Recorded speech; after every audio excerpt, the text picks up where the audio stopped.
Welcome back. We're in conversation with a young IPS officer, Harinarayan Chari Mishra. Harinarayan, लोगों के साथ police का संवाद बढ़ना, ये कैसे किया जाता है? तो सबसे पहले निचले स्तर पर जो थाना अफसर है वहां से संवाद की प्रक्रिया शुरू होना चाहिए.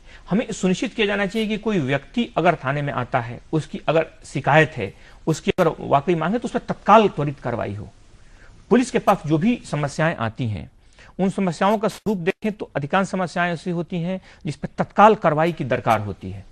पुलिस की जो क्षमता होती है, जो उसको अधिकार दिए हैं कानून ने, उसमें एक खास बात है कि पुलिस की जो ताकत है वो व्यक्ति की लाइफ एंड लिबर्टी से जुड़े हैं.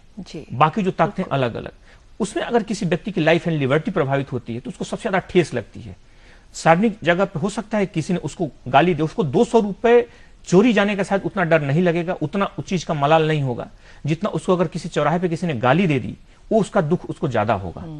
तो इसलिए ऐसे जगहों पे, ऐसे मामलों में पुलिस को तत्काल उसमें हर व्यक्ति की कार्रवाई होनी चाहिए. समस्या का स्वरूप बड़ा हो सकता है, छोटा हो सकता है, किसी जगह के सापेक्ष अलग हो सकता है, लेकिन पुलिस की तत्परता, पुलिस की एक संवेदनशीलता उन मामलों में और सही कार्रवाई, ये काफी आवश्यक है. पुलिस की निष्पक्षता, ये सब चीजें काफी आवश्यक है. और ऐसा करके हम एक आम व्यक्ति के मन में एक भरोसा पैदा कर सकते हैं. तो पुलिस क्या लोगों के निजी मामलों में, डोमेस्टिक इश्यूज में भी आ सकती है अंदर? डोमेस्टिक मामलों में निश्चित तौर पे पुलिस की मंशा रहती है, क्योंकि इन मामलों को अगर हम हस्तक्षेप नहीं करेंगे तो ये मामले फिर बड़ा रूप लेंगे और विकृत होकर दूसरे समस्या के रूप में उभरेंगे. पुलिस हस्तक्षेप करती है, बस हस्तक्षेप करने के लिए कहीं ना कहीं इसमें प्रोएक्टिव पुलिसिंग की जरूरत पड़ती है. जैसे कि समान तौर पे कोई अपराध होता है तो पुलिस से अपेक्षा होती है कि तत्काल उसमें FIR करे. 2 तरह के मामले आजकल काफी ज्यादा आते हैं पुलिस के पास. एक तो पति पत्नी के विवाद काफी बड़ी संख्या में आ रहे हैं, और दूसरे जो सबसे बड़े विवाद हैं वो बूढ़े माँ बाप और बेटों के बीच में, बेटे बहू और बूढ़े माँ बाप. ऐसे मामलों में पुलिस इस बात का ख्याल रखती है कि ऐसे मामलों को सिर्फ वैधानिक आधार पर थोड़ा सा मानवीय पहलू का भी समावेश किया जाए. हमारे यहाँ परामर्श केंद्र है, उन परामर्श केंद्र में दोनों व्यक्तियों को बुलाया जाता है, उनसे बातचीत की जाती है, उनसे परामर्श दिया जाता है, और आपको लगभग 60% मामलों में होगा कि 60% मामलों में दोनों फिर एक हो जाते हैं काउंसलिंग के बाद. हमें ऐसा लगा कि जैसे जैसे परिवार जो है टूट रहे हैं, जैसे जैसे संयुक्त परिवारों का विघटन हो रहा है, जैसे जैसे एकल परिवार बढ़ रहे हैं, वैसे वैसे इस तरह की समस्या ज्यादा बढ़ रही है. दूसरा जो बच्चे और बूढ़ों की बात है, इसमें हालांकि वैधानिक तौर पे इसमें अधिनियम भी बने हुए हैं.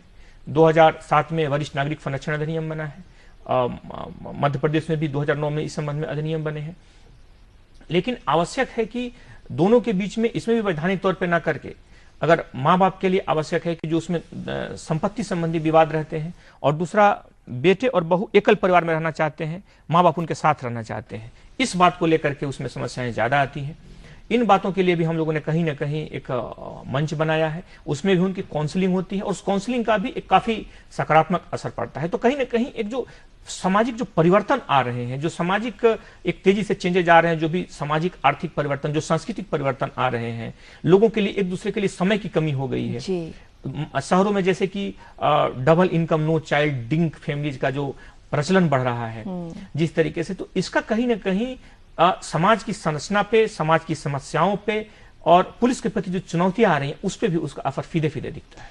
तो ये जो नई नई चुनौतियां आ रही हैं, इनको हैंडल करने के लिए भी नई नई ट्रेनिंग देनी पड़ती है पुलिस फोर्स को. अब पुलिस को सिर्फ मतलब सिर्फ जो एक डंडे वाली जो पुलिसिंग थी उससे अलग लाकर करने, जो जिसको सॉफ्ट स्किल्स बोलते हैं, जिसको आप बोलते हैं कि प्रोएक्टिव पुलिसिंग, जहाँ पे कई जगहों पे दरकार होती है और लोगों की अपेक्षाएं भी होती है एक पुलिस के साथ, उसको बढ़ाने पे जोर दिया जा रहा है. हर जगह विशेष प्रशिक्षण दिए जाते हैं. ऐसे समस्याओं को, इनको एक वैधानिक रूप दिया जा रहा है. और अगर हम, आवश्यकता भी है, क्योंकि अगर हम चीजों को बदलते सामाजिक समस्याओं के अनुरूप अगर पुलिस नहीं ढालेगी तो समस्याओं को विकृत रूप उसके सामने आएगा, जिसको उसको और ज्यादा मुश्किल से, ज्यादा समय, ज्यादा परिश्रम के साथ उसको सुलझाना पड़ेगा. एक और समस्या होती है आत्महत्या की, सुसाइड की. आप आजकल जबलपुर में हैं और आपने शेयर किया कि जबलपुर में suicide rate is I think one of the highest in the world. तो एक तो सुसाइड लोग आमतौर पे जो करते हैं, क्योंकि कभी कभी उनके आसपास वालों को भी ये डर लगता है, क्योंकि वो भी इम्प्लीकेट हो जाते हैं, किसने अबेटमेंट टू सुसाइड है, नहीं है, लीगल एंगल्स बड़े हैं. और एक प्रीएम्प्टिव होता है कि कैसे आपको पता है कि ये लाइकली टू कमिट सुसाइड, उसको कैसे रोके, एक बहुत पर्सनल इशू भी है लोगों का। तो इसमें पुलिस क्या करती है और जबलपुर के कुछ चैलेंजेस? आप सुसाइड उसमें देखेंगे तो कहीं ना कहीं उन शहरों को देखें जो शहर, अगर पूरे भारत के संदर्भ में देखेंगे तो उन शहरों में ज्यादा है जो शहर कहीं ना कहीं तरक्की के एक मध्यम रास्ते पे हैं। एक ग्रामीण पृष्ठभूमि है उन शहरों की, और कहीं ना कहीं एक संक्रमण दौर से गुजर रहे हैं, एक विकास के संक्रमण दौर से, जैसे कि जबलपुर है, उसमें कोवलम है, उसमें राजकोट है, उसमें पौंडीचेरी है, और पूरे अगर देश के संदर्भ में देखेंगे तो कई राज्य हैं, जैसे कि उसमें तमिलनाडु में काफी ज्यादा इस तरह की समस्याएं हैं, आंध्र प्रदेश है, महाराष्ट्र। तो कई जगहों पे ये जो एनसीआरबी के जो आंकड़े हैं उसके अनुसार इस तरह की समस्या। इसमें सबसे जो बड़ी वजह जो उभर के सामने आई है कि कहीं ना कहीं जो अकेलापन है, व्यक्ति की अकेलापन, बड़ी बड़ी समस्याएं लोग आराम से शेयर कर लेते हैं, जब शेयर करते हैं तो उनसे जूझ के निकल जाते हैं, लेकिन छोटी से छोटी समस्या में भी जब व्यक्ति अकेला महसूस करता है, थका हारा महसूस करता है, तो कहीं ना कहीं वो अवसाद में चला जाता है। और हमारे समाज में एक खास बात यह है कि हम बुखार के लिए तो तुरंत डॉक्टर के पास जाते हैं, हम खांसी के लिए तुरंत डॉक्टर के पास जाते हैं, लेकिन अगर हम डिप्रेशन में हो, अवसाद में हो, तो सामाजिक शायद स्वीकृति नहीं है, कहीं ना कहीं एक मानसिक गांठ है हमारे मन में कि शायद हम डॉक्टर के पास जाएंगे तो लोग समझेंगे कि शायद कुछ मानसिक प्रॉब्लम है, शायद कुछ हमको पागल की संज्ञा दे देंगे। इस तरह की एक अवधारणा कहीं ना कहीं है। इसमें एक बात मैं और शेयर करना चाहूंगा कि एक खास एक होता है 5-10 मिनट का एक ऐसा आवेग होता है जी, एक मानसिक, और उस दौर को व्यक्ति अगर टाल जाए तो इस समस्या से दूर हो सकता है। मतलब वो क्रिटिकल टाइम अगर आप पकड़ लें जैसे कि अगर आप देखेंगे कि जो व्यक्ति एक अटेम्प्ट करता है, चाहे अटेम्प्ट करता है, उसमें अटेम्प्ट के बाद कहीं ना कहीं वो जब डॉक्टर के पास ले जाते हैं तो डॉक्टर से बोलता है कि हमें बचा लीजिए, बचाने की अलग से कोशिश करता है। यानी कि जैसे ही उस फेज से वो निकला फिर उसको समझ में आता है कि मैंने भूल कर दी, तुरंत उसको इस बात का एहसास होता है।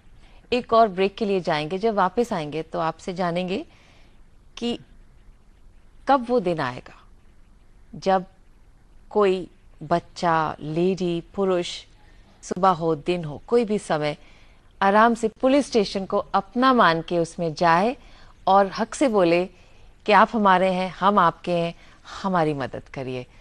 When will that time come? We'll talk about all that and a little bit more. Right now, a short break.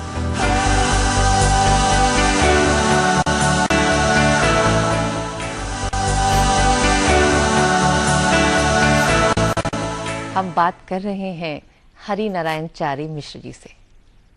Hari Narayan ji, सपना है क्या कि एक दिन वो आएगा जब हम किसी भी समय जाए और बोले ये मेरा पुलिस स्टेशन है, ये मेरे पुलिस वाले हैं, हम उनके हैं, हमारा समाधान करिए, हमारी प्रॉब्लम को सॉल्व करो। मेरा मानना है कि हम लोग इस दिशा में तेजी से आगे बढ़ रहे हैं। आप अगर ब्रिटिश काल की पुलिस की देखें, आप आज़ादी के समय की पुलिस की बात करें और अभी की पुलिस की बात करें, तो कहीं ना कहीं पुलिस के प्रति लोगों के नजरिए में भी कहीं ना कहीं एक सकारात्मक परिवर्तन आया है। जहां तक अंशतः या पूर्णतः आने की बात है तो जैसे हम लोगों ने चर्चा की कि एक सामाजिक परिवेश से भी पुलिस अप्रभावित नहीं होती। समाज में जैसा बिंब होता है पुलिस उसी का प्रतिबिंब होती है, उससे हम बिल्कुल अलग करके नहीं देख सकते। लेकिन निश्चित तौर पे हर जगह पे कोशिश हो रही है, जैसे कि बच्चों से हम इंटरेक्ट करते हैं, बच्चों को लोग पुलिस स्टेशन में ले आते हैं। एक सामान्य हम बात करें, बच्चे जो देखते हैं वो समझते हैं, तो उनको लगता है कि ऐसा तो हमने सोचा ही नहीं था। और पुलिस के बारे में भी ये मानना है कि 80% लोगों ने वो धारणा बनाई होती है जो कभी पुलिस स्टेशन आते ही नहीं, पुलिस से जिनकी कभी जरूरत पड़ी ही नहीं। पुलिस के प्रति कहीं ना कहीं एक जो परसेप्शन है, एक जो अवधारणा है, कहीं ना कहीं उसके बारे में हमने बना लिया कि पुलिस ऐसी है। पुलिस के बारे में आप उसकी समस्याओं को देखें तो कहीं ना कहीं पुलिस के सामने चुनौतियां रहती हैं, उसकी जवाबदेही हर संस्था के प्रति है, एक अपने एक आम व्यक्ति के प्रति भी है। एक आम व्यक्ति को भी उसको न्याय दिलाना है, कानून की जो सीमाएं हैं, जो परिधि है, उसके अंदर रहकर करना है, और अपनी बहुत सारी जो चुनौतियां हैं उसके बीच में भी लगातार प्राथमिकताएं तय करके उसमें करनी है। पुलिस को डिजास्टर मैनेजमेंट हो, उसमें भी सबसे पहले ट्रैफिक यातायात बिगड़ रही है, वो भी पुलिस की चुनौती है। अगर कोई कानून व्यवस्था की स्थिति बन रही हो, कोई पर्व त्योहारों का ठीक से मैनेजमेंट हो, तो तमाम जो लगातार चुनौतियां हैं, जिस तरीके से आंतरिक सुरक्षा आज अपने देश की सबसे बड़ी चुनौतियों में से एक है, तो एक आम पुलिसकर्मी के सामने निश्चित तौर पे काफी चुनौतियां इसमें रहती हैं। अब एक पुलिस का इंटरनल सवाल पूछूंगी, ये जो नए रिक्रूट आते हैं या जो जूनियर लेवल पे पुलिस के कर्मचारी होते हैं, इनकी भी अपनी प्रॉब्लम्स होती होंगी, ग्रीवेंसेस होते होंगे, तो आपका इंटरनल ग्रीवेंस रिड्रेसल सिस्टम क्या है? आंतरिक तौर पे अगर कोई किसी के खिलाफ शिकायत आती है तो प्रति सप्ताह हर जिले में पुलिस अधीक्षक के द्वारा उसकी ली जाती है, परेड के बाद बातचीत की जाती है, और जिन लोगों के खिलाफ शिकायतें आती हैं उसका त्वरित डिस्पोजल होता है। उसमें सजा भी दिए जाते हैं, उसमें इनाम भी दिए जाते हैं, उसको ऑर्डरली रूम की कार्रवाई बोलते हैं जी। उसमें तत्काल उसका डिस्पोजल किया जाता है। और आपको जानकर अच्छा है कि जितनी शिकायतें आती हैं उसके लिए पुलिस में उसके त्वरित निराकरण के लिए एक काफी ठोस व्यवस्था है, त्वरित कार्रवाइयां करती हैं। आप किसी भी विभाग में देखेंगे, अगर सबसे ज्यादा अपने विभाग के अंदर की कार्रवाइयां होती हैं और त्वरित कार्रवाइयां होती हैं, समय सीमा के अंदर की कार्रवाइयों को देखेंगे तो फैक्ट पुलिस विभाग सबसे ज्यादा है जो अपने ही कर्मचारियों पर शिकायत मिलने पे सबसे कम समय में सबसे ज्यादा कार्रवाइयां करता है। आपने पुलिस फोर्स ज्वाइन करी, वर्दी पहनी, आपका सपना पूरा हुआ, आज आप खुश हैं उस डिसीजन से? जी हाँ, मैं बिल्कुल खुश हूँ, 100% खुश हूँ। आपने इतनी सिंप्लिसिटी, सादगी और इतनी ऑनेस्टली आपने शेयर किया अपने एक्सपीरियंसेस। आई थिंक डिसिप्लिन जो आप बोलते हैं, जो आई थिंक बैकबोन है, कोर है किसी भी सर्विस की, वो साफ झलक रही है। Thank you so much for coming to our programme. Thank you very much. बहुत बहुत